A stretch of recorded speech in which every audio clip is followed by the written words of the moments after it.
Une querelle sur Instagram en Floride a eu des conséquences réelles lorsqu'un homme armé a tiré lors d'un événement éphémère de marijuana. Juste ici, il a été touché. Juste ici, voici votre carte d'assurance. Juste ici. Nous avons analysé les images des caméras, les rapports et les interrogatoires pour comprendre comment la police a identifié son principal suspect. Ramon, ça va? Debout, je vais retirer quelques menottes.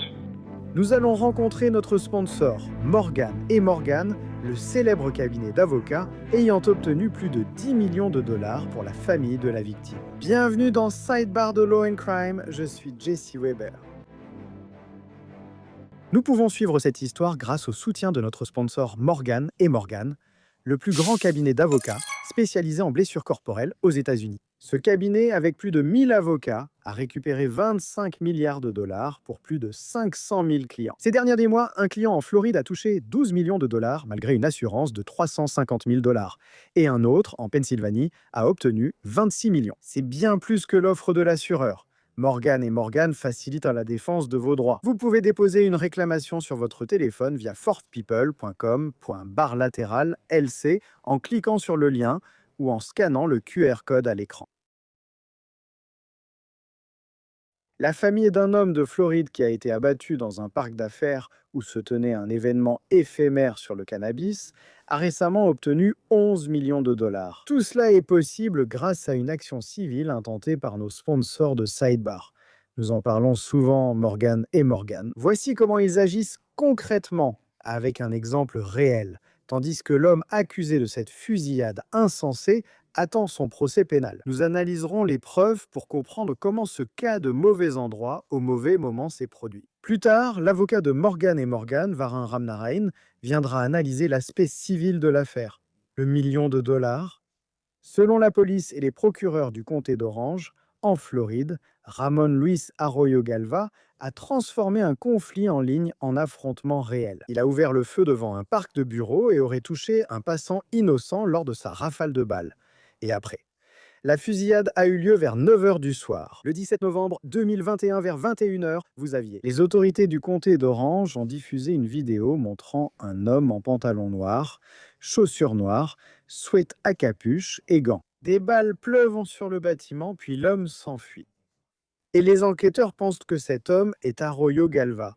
Et il s'écoulera plus d'un an avant qu'il ne soit arrêté. En analysant de près les preuves, on comprend comment la police a conclu qu'il était leur suspect. Avant d'aborder les événements sur la rue Cortland à Orlando cette nuit-là, je vais d'abord présenter quelques personnages clés pour mieux comprendre. Lors de la 2021 Arroyo Galva, 21 ans, était en liberté sous caution dans le comté d'Orange en attente de son procès pour drogue. Il avait déjà été arrêté en 2018 pour s'être introduit chez son ex-petite amie et avoir frappé son père au visage, voulant récupérer un collier. Il y a aussi deux autres personnes importantes à mentionner. Arroyo n'a été désigné que comme témoin 2 et 3 dans les documents du tribunal selon des dossiers de police, des affidavits et des mandats d'arrêt. Arroyo Galva semblait vouloir une relation sexuelle avec le témoin 3. Elle a dit à la police qu'ils avaient communiqué sur Instagram, mais lorsqu'ils traînaient ensemble une fois et qu'il a essayé de l'embrasser, elle l'a bloqué. Voici le point de discorde. Arroyo dit qu'Arroyo Galva a appelé son petit ami témoin 2 pour créer des problèmes. Et quelques jours seulement avant la fusillade, un compte Instagram apparemment lié à Royal Galva, avec le pseudo Pot of Gold Company, a publié une nouvelle story. Et cette story disait, citation, « Comment je dors en sachant que je suis la cause des disputes d'un couple le lendemain ?» Les enquêteurs disent donc qu'Arroyo Galva et le témoin numéro 2 se sont rencontrés lors de cette soirée cannabis à Orlando Sud. Ces événements, bien que destinés aux détenteurs de cartes de marijuana médicale, opèrent en marge de la légalité. En fait, des documents judiciaires ultérieurs déposés aux civils décriraient ces soirées comme un moyen, je cite, de se livrer à la vente non réglementée de marijuana et de champignons hallucinogènes. Arroyo. En gardant tout cela à l'esprit, Arroyo Galva est le témoin numéro 2. Ils se seraient disputés au sud avant de se séparer. Un jour après ce mois de novembre, un autre événement éphémère de cannabis a eu lieu dans le nord d'Orlando. Cela nous amène à l'homme vraiment au centre de cette histoire, la personne dont nous devrions parler.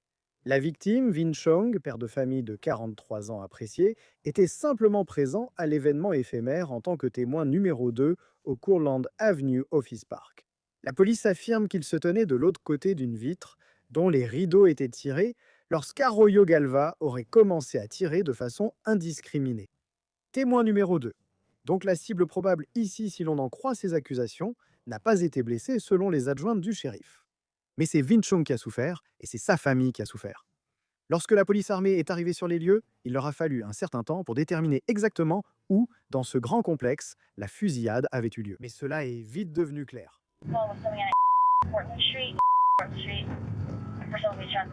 Alors pas les adjoints.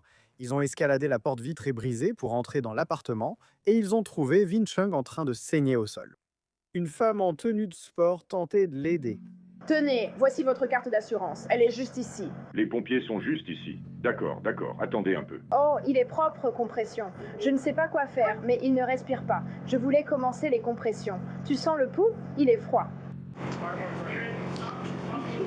Ici on l'a, on s'en occupe. Bien sûr, je vais faire les compressions. Je vais... Aider, puisque Je suis là. il y avait une fête ici, mais je ne sais pas ce qui se passait. Je fais juste du sport maintenant. C'est important quand on parle du procès. Plus tard, il s'avère qu'au moins 2 des appartements du rez-de-chaussée de l'immeuble étaient reliés à une salle de sport de l'autre côté. Et les adjoints, ils avaient fouillé ce labyrinthe de couloirs pour s'assurer que le tireur n'était plus sur place quelque part. Et tout ça, c'était à lui. Chung a été transporté d'urgence à l'hôpital, mais n'a pas survécu. Un médecin légiste a conclu plus tard, après une autopsie, que Chung était décédé d'une blessure par balle à la poitrine. Selon la police, des douilles de calibre 0,40 ont été retrouvées dehors, toutes tirées de la même arme, Arroyo. À l'intérieur, ils ont trouvé environ 6 kilos de cannabis et divers produits comestibles au cannabis. Les adjoints ont exclu le vol à main armée car Chung possédait encore près de 2000 $ en liquide, ce qui était illogique. Selon une déclaration sous serment jointe au mandat d'arrêt, il est écrit, je cite, « D'après les observations sur la scène du crime, il ne semblait pas que le suspect savait sur qui il tirait et il a tiré de manière indiscriminée à travers la fenêtre, touchant accidentellement Vinh Chung. » Vinh Chung participait aux soirées éphémères de cannabis, mais aucune preuve d'une tentative d'assassinat n'a été trouvée. Aucune preuve de querelle récente n'a été trouvée sur le téléphone de Vinh Chung. Pendant le traitement de la scène, des adjoints interrogeaient les témoins. Cela incluait la femme qui s'entraînait dans la salle de sport voisine lors de la fusillade. Je faisais du sport, d'accord. La porte était fermée entre nous et eux. Je ne sais pas ce qui se passe là-bas, alors je continue mon entraînement. Et tout à coup, j'entends des coups de feu retentir.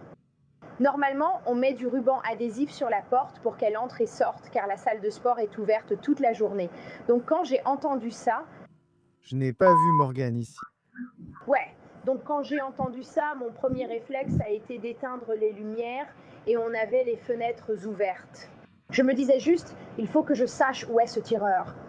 J'ai éteint les lumières, arraché le ruban, fermé et couru, verrouillé la porte entre eux et nous, puis fermé toutes mes fenêtres. D'abord, avant d'appeler qui que ce soit, et avec un grand couteau, c'est la seule arme que j'avais à ce moment-là. Et puis finalement, j'ai dit, Rick, il faut que j'aille là-bas pour voir ce qui s'est passé. J'ai dit, il faut qu'on y aille. Et il était là, attends, n'y va pas encore. Et moi, j'étais là, il faut juste qu'on voit toutes ces personnes, le chaos, tout le monde qui court dans tous les sens. Ils sont comme... Où sont mes affaires? Et ils courent tous pour partir. Et moi, je demande, est-ce que quelqu'un a été touché? Et j'ai vu le gars courir et prendre mes gants pour voir si je pouvais trouver où était la blessure et voir si je pouvais lui faire une compression. Et puis j'ai couru pour vous appeler, c'est à peu près tout. Tu as agi correctement et je sais que tu es bouleversé. Tu as vécu beaucoup d'épreuves et on te questionne beaucoup actuellement. Tu dois rassembler les morceaux. Le bureau du shérif du comté d'Orange a reçu, après le meurtre, un tuyau sur une bagarre impliquant Royal Galva et un autre homme hispanique lors du premier pop-up. Ce dernier est le témoin numéro 2. Il accepte donc de venir avec son avocat pour parler au détective. Je vais être honnête avec vous, on ne pense pas. On ne vous soupçonne pas, et quoi que ce soit, on vous considère vraiment juste comme un témoin potentiel.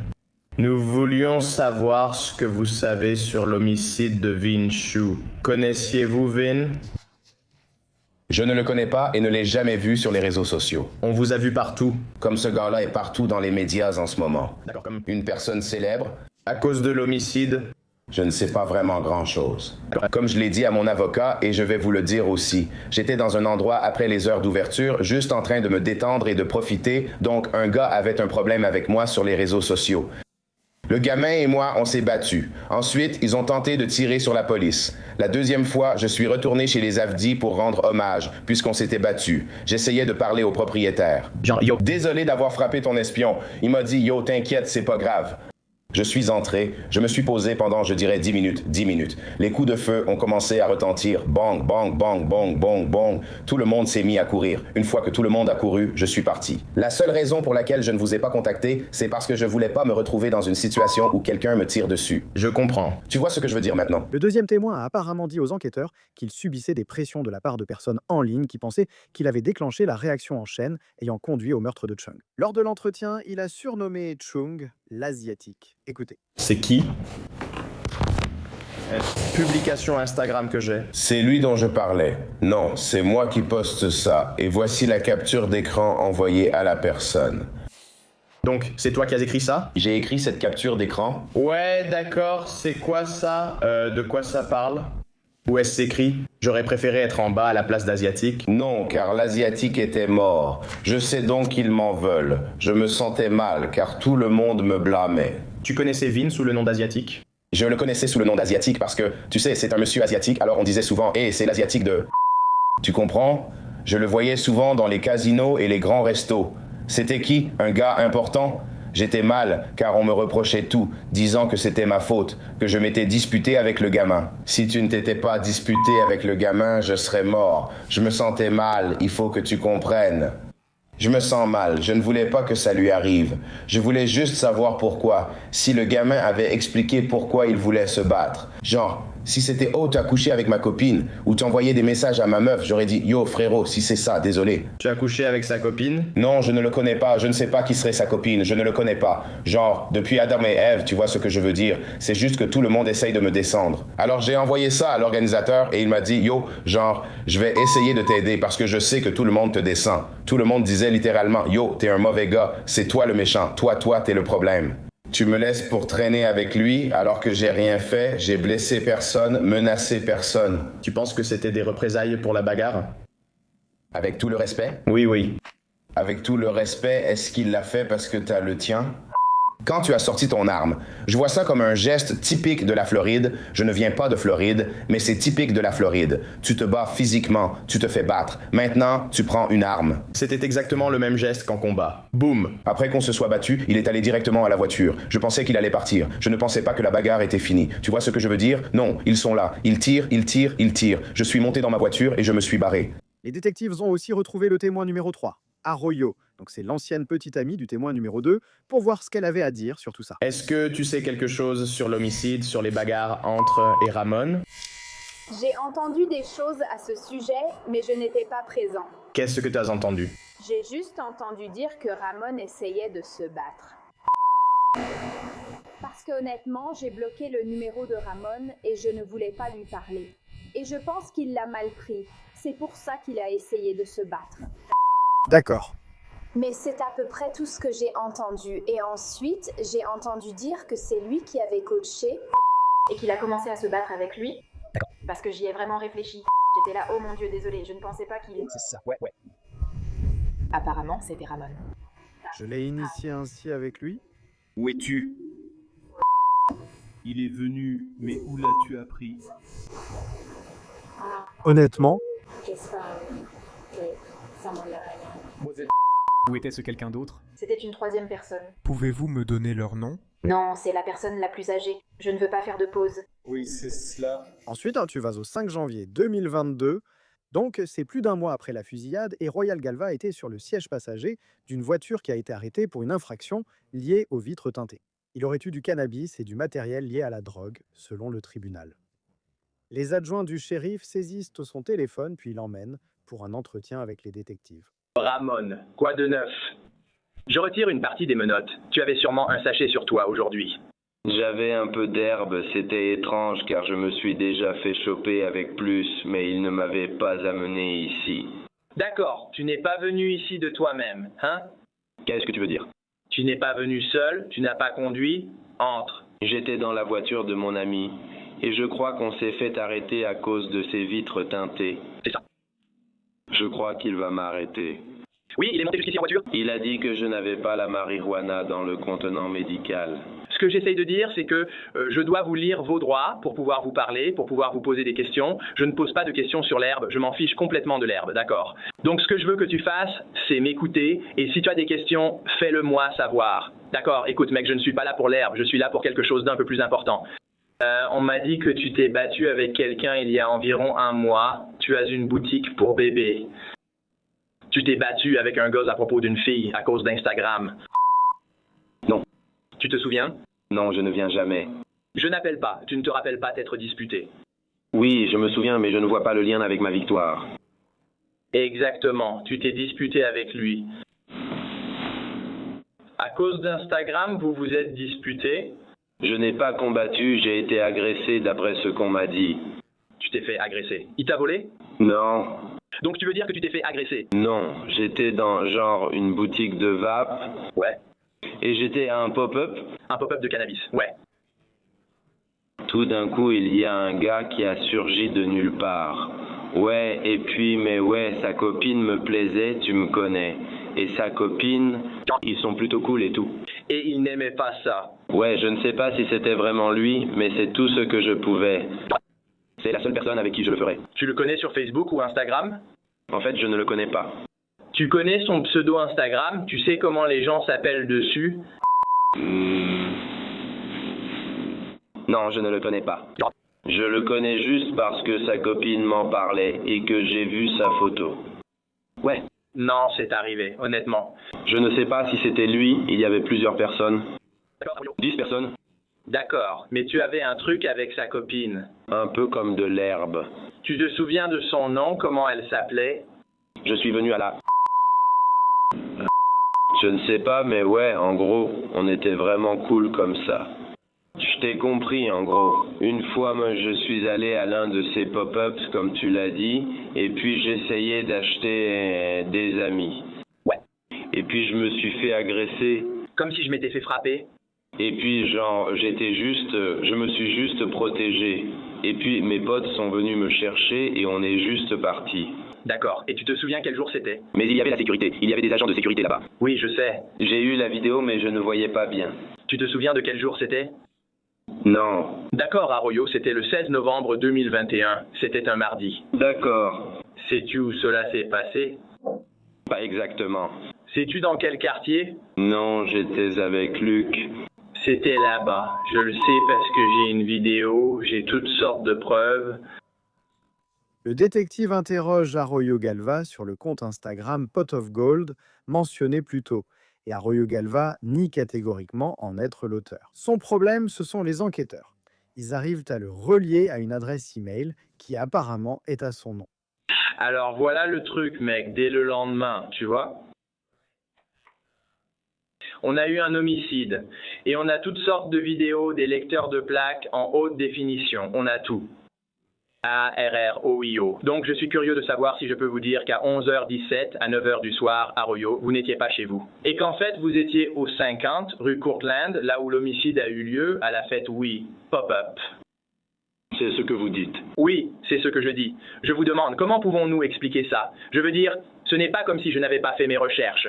J'ai un peu pensé aux dents. Je ne connais pas de pommes de terre comme celle-ci. D'accord. Eh bien, il suffit de convaincre. Ce qui est commode est juste.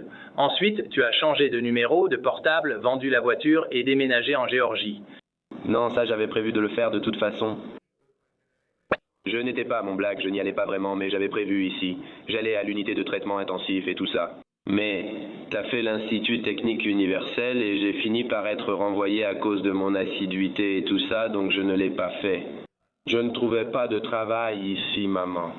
Tu serais donc d'accord si j'ai quelqu'un à la caméra qui te ressemble beaucoup?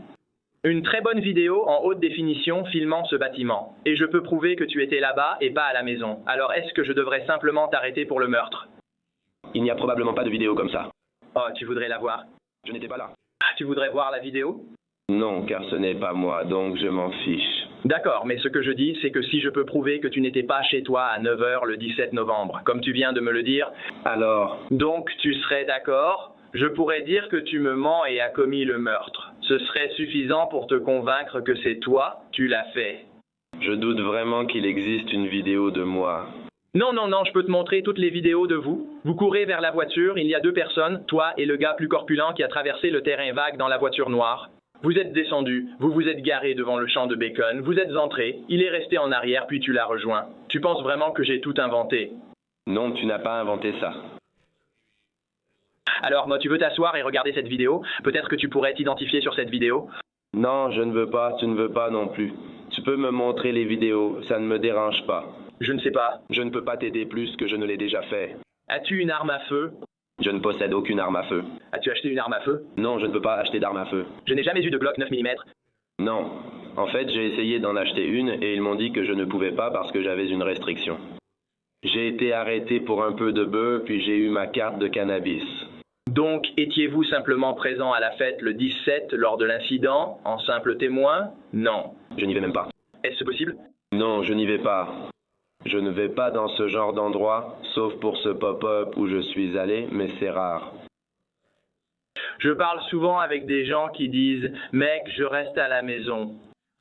Je n'ai jamais parlé à autant de gens dehors. Je n'ai jamais dit que je restais à la maison, même si tu le répétais sans cesse. Je comprends que tu essayes de J'essaie simplement de ne pas paraître idiot. Mais souvent, les gens qui me disent quelque chose pour se créer un alibi, cela leur sera très préjudiciable à l'avenir. Donc, me dire où vous étiez à une date précise puis que je prouve que vous étiez ailleurs avec toutes ces vidéos et la preuve que vous étiez là, ça donne vraiment une mauvaise impression. Si vous étiez honnête et disiez « Écoute, je me suis fait tabasser. La veille, j'y suis allé, mon pote a tenté de lui faire peur. Je suis témoin, c'est crédible car la balle n'a pas touché ce type, mais une personne totalement innocente. » Ouais, je comprends. Tu comprends? C'est ce que je veux dire. Si tu es seulement témoin, c'est très différent. Bien que le détective contredise sans cesse les propos d'Arroyo Galva avec ses découvertes, le suspect affirme toujours ne pas être impliqué. Il affirme n'être jamais allé rue Cortlandt et ignore où elle se trouve. Malgré tout, le compte Instagram Pot of Gold aurait partagé un lien Eventbrite pour l'événement éphémère de la nuit. Tu n'es jamais allé rue Cortlandt? Non, c'est ce que je dis. Si tu dis n'y être jamais allé et que je peux prouver le contraire, alors... Est-ce que c'est juste de dire que tu es un meurtrier? Je veux dire... Parce que je n'étais pas là, je n'étais pas là. Ah ouais. Je ne sais pas quoi ajouter. Je souhaite parler à l'adjoint. Tu le jures? Tu promets de me dire la vérité aujourd'hui? Oui, je veux en parler à l'avocat. Tout cela me paraît étrange. Mais tu jures que tu m'as dit la vérité et tu lèves la main. Je ne trouverai pas ça. Tu jures que tu me dis la vérité aujourd'hui? Oui, je l'ai fait, je le jure. La torche? Et tu veux parler à un avocat? Selon l'affidavit d'arrestation, les adjoints ont gardé le téléphone d'Arroyo Galva. Ils ont obtenu un mandat de perquisition pour le téléphone et c'était l'étape suivante, car il s'est avéré qu'Arroyo Galva avait changé de numéro de téléphone portable. Arroyo, selon l'affidavit du mandat d'arrêt. Après le meurtre de Vinh Chong, Ramon Lewis, Arroyo Galva a supprimé son email, utilisé depuis ses 15 ans, désactivé son compte Instagram, pourtant très rentable, et changé de numéro. Alors, les enquêteurs ont délivré un mandat de perquisition pour accéder à ce véritable trésor.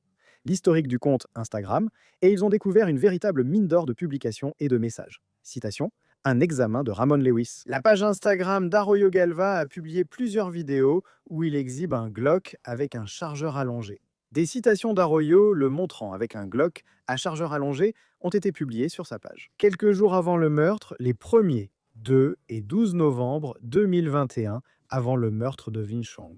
L'affidavit incluait aussi des messages envoyés depuis le compte Pot of Gold après la mort de Chung. Dans un message lié, une personne demande « Mince mec, qu'est-ce qui s'est passé? Pot of Gold ?» Le compte supprimé serait celui d'Arroyo. Galva a répondu « Je ne peux pas en parler. Quand je reviendrai, je te raconterai. » Il y avait un autre message qui disait apparemment « Je dois rester discret en Géorgie pendant un moment. Femme, désolé, je reviens en décembre. » Il y avait aussi ce message glaçant, laissant penser qu'Arroyo Galva connaissait la victime présumée. Citation. « Je suis désolé que ça soit arrivé. C'était mon pote. » Contre-argument. « Je le connaissais, mais ça ne veut pas dire que j'étais impliqué. » Les techniciens ont mis du temps à accéder au téléphone confisqué à Arroyo Galva après le contrôle routier, car il était protégé par mot de passe selon l'affidavit d'arrestation. À leur arrivée, ils ont trouvé un message Telegram. Changement de numéro de téléphone. Cher pote, votre numéro de téléphone a été changé avec succès, l'ancien et le nouveau étaient indiqués. Il a de nouveau changé de numéro le lendemain du meurtre. Arroyo utilisait l'ancien numéro. Grâce au système de positionnement global, les enquêteurs ont confirmé la présence d'Arroyo Galva au 50, rue Courland, lors du meurtre de Chong, selon l'affidavit du meurtre d'Arroyo. Résumé. Résultat du mandat de perquisition sur Ramon Arroyo. Le compte Instagram de Galva montre qu'il avait une arme Glock calibre 40 et a été impliqué dans une bagarre. Il savait même, la veille du meurtre, qu'une fête de cannabis avait lieu au 50, rue Courtland, le 17 novembre 2021. Avant l'homicide, Ramon Arroyo Galva a écrit que ses petits terroriseraient des gens bip. Après l'homicide, il a écrit qu'il devait aller en Géorgie pour se faire discret à cause de ses ennuis. On arrive à l'été 23. Arroyo Galva a été officiellement arrêté pour meurtre au premier degré. Dans un tweet, le bureau du shérif du comté d'Orange a indiqué que les détectives ont identifié le suspect. C'est un rappel qu'ils ne cessent jamais de poursuivre la justice pour ceux qui sont assassinés dans le comté d'Orange. Et en ce moment, Arroyo Galva est toujours derrière les barreaux, en attente de son procès. Ça, c'est le côté criminel, ce qui nous amène maintenant à Morgan.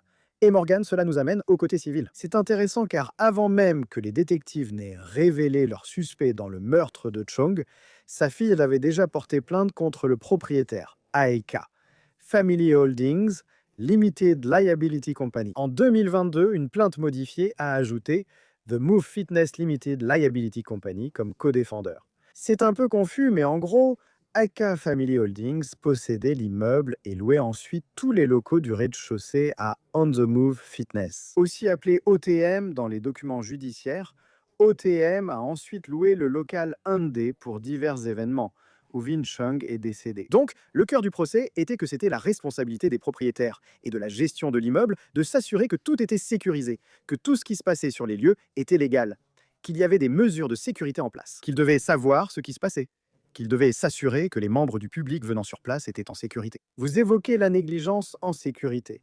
Voici comment le tribunal décrit l'implication de chaque défendeur. Citation. Le plaignant a été tué dans les locaux. Un bâtiment commercial appartenant au défendeur A. K. La partie des locaux dans laquelle la scène s'est produite était l'unité 1D. L'unité 1D avait été louée au défendeur OTM. Le défunt a été blessé dans un local appartenant à AK et loué à OTM Arroyo Galva. La scène a eu lieu dans l'unité 1D où le tireur a tiré depuis le vestibule considéré comme zone commune selon le bail. Retenez cette notion, nous y reviendrons. Le représentant de AK est M. Cotta, celui de OTM est M. Pierre. Parcourons cette citation. Monsieur Arroyo Galva Pierre. Des fêtes d'anniversaire, cours d'aérobic, danse, salsa, hip-hop et de pause culturisme étaient autorisés. En unité 1D, il recevait un paiement pour chacun. Monsieur Cotta n'était jamais présent lors de ces événements et il n'est pas clair s'il en avait connaissance. Lors de la fusillade et du décès, l'unité 1D servait à une soirée éphémère de marijuana. Le but de cette soirée éphémère était de procéder à la vente non réglementée de marijuana et de champignons psilocybine. OTM a autorisé ces soirées contre paiement pour l'utilisation de l'unité 1D. 3 événements similaires avaient déjà eu lieu. Au procès, il a été dit que M. Pierre n'a jamais informé M. Cotta de ces soirées car il ne pensait pas que c'était important. Donc après de nombreux échanges entre les avocats de chacun et un procès devant jury, la succession de Vin Chung a obtenu 11 millions de dollars en janvier. Sur 25, la société AK Family Holdings a été jugée responsable à 20% et On the Move Fitness à 80%. Cependant, il y a eu un rebondissement. Arroyo. Quelques mois après ce verdict, un jugement final modifié a été rendu, affirmant que OTM était seul responsable des 11 millions de dollars et que AK Family Holdings ne devait presque rien. La succession de Chung a fait appel pour rétablir le jugement initial. C'est la situation actuelle. J'ai donc besoin d'aide pour tout clarifier car c'est complexe. Je voudrais souhaiter la bienvenue à un invité spécial, l'avocat de Morgan et Morgan, Varin Ramnerin, dans le studio d'Aaron. Merci beaucoup d'avoir pris le temps, j'apprécie vraiment votre présence ici. Comment Morgan et Morgan se sont-ils impliqués dans cette affaire et quel a été leur rôle au procès? N'est-ce pas? Merci, Jesse.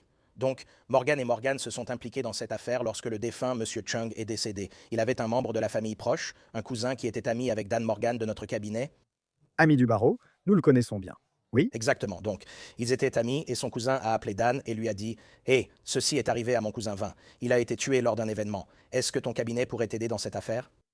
Dan m'a mis en contact avec la famille, j'ai accepté d'aider et nous nous sommes impliqués ainsi. Avez-vous tout de suite soupçonné ces propriétaires d'être responsables? Oui. Lors de notre visite, nous avons constaté qu'il s'agissait d'un immeuble de bureau commercial.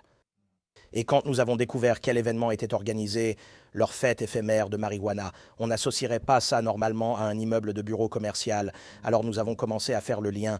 Nous avons réalisé que le propriétaire absent laissait les locataires faire des choses qu'ils n'auraient pas dû permettre. Quelle est leur responsabilité? Si vous louez une propriété, devez-vous surveiller ce qu'ils font? Quelle responsabilité avez-vous? Donc, en Floride, la loi concernant la responsabilité des lieux stipule qu'un propriétaire a la responsabilité de maintenir ces lieux dans un état raisonnablement sûr. Ils doivent corriger ou signaler les dangers connus ou prévisibles avec diligence raisonnable. Cette sous-section concerne la loi sur la sécurité par négligence. Un propriétaire foncier a l'obligation envers ses invités et les personnes invitées sur sa propriété de les protéger contre les actes criminels prévisibles commis par des tiers. Connus ou devant l'être, la question devient celle de la prévisibilité. Parlez-nous de ce procès auquel vous participiez. Pourquoi le jury a-t-il pris cette décision? En quelque sorte, ils ont partagé la responsabilité, mais au final, vous savez, ils ont pris votre parti, n'est-ce pas? Donc, vous savez, je pense que le jury a tout examiné. Et ce que nous avions, Jesse, c'est que vous aviez un propriétaire, vous aviez un gars qui avait de l'expérience. Il a acheté un bien commercial comme investissement. Il n'avait aucune expérience en gestion de biens commerciaux et l'a acheté pour générer des revenus d'investissement. Il n'a pris aucune mesure pour se renseigner sur les normes applicables à un propriétaire de biens commerciaux. Il a engagé une société pour lui trouver des locataires lorsqu'il a acheté le bien. Il avait une grosse hypothèque, donc il était endetté et dépendait des loyers pour payer. Il a engagé une société pour trouver des locataires. Après avoir trouvé des locataires, il encaissait les loyers et négligeait la sécurité du bien. Il n'a jamais fait d'audit du bien, vous savez. Il n'a jamais contacté la société, par exemple, qu'il avait utilisée pour trouver des locataires. Cette société proposait des services de gestion immobilière commerciale. Il n'en a jamais profité ni pris la moindre mesure pour visiter le bien. Contacter les forces de l'ordre local pour connaître les exigences de sécurité d'un tel bien. Et alors pourquoi, au final, cela a-t-il été inversé? OTM était entièrement responsable du jugement, et non AK Family Holdings. Oui, sans entrer dans les détails juridiques, il existe une jurisprudence sur les différences entre propriétaires et locataires. Ici, AK Family Holdings était propriétaire du bien. La loi de Floride impose une obligation non délégable. L'autre défendeur, la salle de sport On The Move Fitness, était le locataire. Dans notre affaire, il s'agissait de cette salle de sport. Le propriétaire de la salle de sport sous-louait la salle pour diverses raisons, donc nous avons découvert qu'il la sous-louait pour des soirées salsa. Il avait organisé un événement de lutte et des soirées éphémères de marijuana pour augmenter ses revenus. Notre client se trouvait dans l'espace loué où se trouve la salle de sport. La fusillade a eu lieu dans une zone commune qui était sous le contrôle exclusif du propriétaire des lieux. La balle a traversé la fenêtre de la salle de sport et a touché notre client. Pour répondre à votre question, cependant, une loi en Floride concerne la responsabilité d'un locataire sans contrôle sur une partie commune d'une propriété. La question est toujours examinée par les tribunaux, mais nous pensons avoir une solide position pour justifier la responsabilité des deux entités. Quelle était leur défense? Disait-on que ce n'était pas une partie commune ou se rejetait-il la faute? Qu'avez-vous observé? Oui, la défense affirmait que ce n'était pas prévisible. Le propriétaire a expliqué louer à quelqu'un qui dit gérer une salle de sport sans pouvoir anticiper ce qui s'est passé. Je ne pense pas qu'il fasse autre chose. J'ignore s'il organise des soirées salsa ou pop-up de marijuana. Le problème, c'est que le propriétaire n'a jamais inspecté la propriété, sinon il l'aurait vu. L'espace servait à d'autres usages qu'une salle de sport. Le propriétaire plaidait l'imprévisibilité, tandis que celui de la salle de sport n'avait aucune défense. Sauf dire, nous ne pensions tout simplement pas que cela arriverait. Nous savions qu'il ne fallait probablement pas louer l'endroit à ce groupe, mais rien ne laissait prévoir une fusillade. Arroyo, 1 million de dollars. Comment est-on passé à 11 millions? Belle victoire. Un homme de 34 ans a été tué, laissant 2 enfants et une famille. Les pertes dépassent 11 millions. Nous avons demandé plus, mais c'est la décision du jury. Arroyo. Dans ce cas, je veux dire, il y avait un père de 34 ans qui a laissé derrière lui à l'époque une fille de 17 ans, un fils de 14 ans. Arroyo.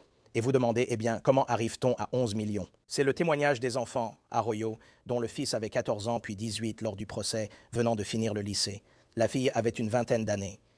Mais les entendre parler de l'impact de ne plus avoir de père présent pour les remises de diplômes. La fille va bientôt se marier et elle n'aura pas de père pour la conduire à l'hôtel. Ces préjugés ont, selon moi, influencé le jury. Non, combien ça vaut, Arroyo? 100%. Et tu ne sais pas combien ça vaut. Je veux dire, c'est difficile. Les 11 millions. Comment va la famille en ce moment? Et est-ce que cela a déjà été payé ou est-ce que ça va être un processus? Arroyo, les 11 millions restent impayés, la procédure judiciaire suit son cours. Un appel est probable, selon la décision du tribunal de circuit. Comment la famille gère-t-elle cela? Vous savez, ils font du mieux qu'ils peuvent. Ce sont des enfants admirables, tous les membres de la famille élargie, etc. Mais ils font du mieux qu'ils peuvent. Cela les a forcés, là, surtout Arroyo, 14 ans, son fils. Au procès, il a dit « Ce n'était pas juste mon père, c'était mon ami ». Et donc, cela l'a forcé à grandir beaucoup plus vite, lui et sa sœur, à grandir beaucoup plus vite que ce qui aurait été le cas autrement. C'est drôle. Vous parlez de la loi de prévisibilité, je suis aussi avocat, n'est-ce pas? La prévisibilité pour M. Chung était là. Il n'aurait probablement jamais pu imaginer qu'une chose pareille arriverait. Sa famille non plus n'aurait jamais pu imaginer qu'une chose pareille arriverait. C'est une affaire tellement horrible, vraiment horrible. Vous avez mentionné l'appel, n'est-ce pas? Donc il y a un appel pour revenir à cette répartition initiale. Après le verdict, les accusés ont déposé des requêtes post-procès. Une requête post-procès a demandé un nouveau procès accordé par le tribunal de première instance. Nous sommes actuellement au stade des requêtes que notre camp, vous savez, nous avons déposées contre lesquelles les procédures sont en cours. Une fois que nous aurons des décisions sur les requêtes en attente devant le tribunal de circuit, alors nous déterminerons s'il y aura ou non un appel. C'est intéressant quand une affaire civile est liée à une enquête criminelle. Corrigez-moi si je me trompe. Mais les adjoints du comté d'Orange enquêtaient encore lors du dépôt de la plainte. Et Arroyo Galva n'avait pas été arrêté. Cela a-t-il influencé la situation? Cela n'a pas affecté notre affaire, mais vous avez raison. L'enquête criminelle était toujours en cours pendant que nous plaidions. Juste avant le procès, M. Arroyo Galva a été arrêté en Géorgie. Mais cela ne change rien, Jesse. Le procureur de l'État de Floride poursuit cette personne pour ses actes au département criminel. Dans notre contexte, l'acte criminel relève du civil et nous ne poursuivons pas M. Arroyo Galva. Il reste responsable car il a tiré la balle. Notre position est un peu différente, elle est plus nuancée. Ce que nous disons, c'est que le propriétaire de ce bien a permis que cela se produise. Et il l'a permis parce qu'il n'avait aucune mesure de sécurité sur place. À titre d'exemple, dans le comté d'Orange, le service du shérif du comté d'Orange viendra gratuitement, sans aucun frais, faire un audit à tout propriétaire de bien commercial. Ils viendront, ils feront le tour de la propriété avec le propriétaire ou un représentant du propriétaire et ils remettront au propriétaire un rapport indiquant quelles sont ses obligations en matière de sécurité. Ce propriétaire en particulier ne savait même pas que cette option lui était offerte. Et donc, dans notre cas, lorsque nous poursuivons le propriétaire et le locataire, nous ne disons pas vraiment qu'ils sont responsables d'avoir appuyé sur la gâchette de l'arme qui a entraîné la mort, nous disons qu'ils sont responsables d'avoir créé les circonstances qui ont permis que cela se produise. C'est séparé, c'est différent. Autrement dit, vous ne pensez pas que les circonstances de votre affaire influenceront vraiment le procès pénal? Il y a une raison pour laquelle une fusillade comme celle-ci n'aurait pas lieu au milieu de Times Square à New York, n'est-ce pas? Parce qu'il y a une présence de sécurité là-bas, il y a des gens sur place. Cela arrive dans un immeuble de bureau à cause d'un éclairage faible, d'une sécurité insuffisante et d'aucune barrière à l'entrée permettant l'accès à tous. Il y avait autre chose que je voulais vous mentionner. On ne l'obtient pas toujours, mais parfois on reçoit des questions du jury qui surgissent pendant les délibérations. Je trouve toujours cela intéressant, ça donne une idée de ce que le jury peut penser. Il y a donc eu une question qui disait « Le montant de l'indemnisation peut-il être contesté en appel ?» Qu'est-ce que cela vous a appris sur l'état d'esprit du jury?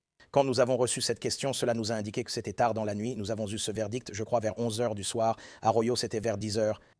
Cela montrait qu'ils avaient dépassé la question de responsabilité et pensaient aux dommages et intérêts. Nous étions donc optimistes. Autrement dit, s'ils statuaient contre nos clients, ils n'évoqueraient pas les dommages et intérêts. La question est de savoir combien Arroyo recevra. Nous avons demandé plus de 11 millions, pensant que les jurés, avec leurs expériences variées, réagiront différemment. Beaucoup de choses circulent à ce sujet. Certains jurys sont incontrôlables et des verdicts majeurs peuvent être ensuite réduits. Je pense que cela les préoccupait. Eh bien, si on accorde le montant qui est demandé, est-ce que cela tiendra, ou bien un tribunal ou une autre instance viendra-t-elle réduire ce montant? Arroyo, penses-tu à ce stade que la famille va voir les 11 millions comme moi? Je suis optimiste. Nous allons nous en assurer. Nous n'allons pas arrêter tant qu'ils ne l'auront pas. C'est la bonne chose à faire. Un jury composé de leur père, un jury de leur père, a décidé que c'est ce à quoi ils avaient droit. On parle sans cesse de Morgan en aparté. C'est l'un de ces cas que vous connaissez. Évidemment, je pense que cela montre le travail de Morgan et Morgan en action, Mais c'est aussi une telle tragédie. Il y a un tel aspect humain dans cette affaire. Je me sens vraiment désolé pour la famille de Monsieur Chung, donc nos pensées, nos prières les accompagnent. Nous allons continuer à suivre l'affaire, voir comment elle évolue. Merci Varuna Ramanarine d'être venu et pour vos explications. Je vous suis reconnaissant. Merci pour l'invitation, Jesse, et à la famille Chung. C'est tout pour le moment ici sur Sidebar. Merci à tous de nous avoir rejoints. Et comme toujours, n'oubliez pas de vous abonner sur YouTube, Apple Podcast, Spotify ou partout où vous écoutez vos podcasts. Suivez-moi sur X ou Instagram. Je suis Jesse Weber. À bientôt.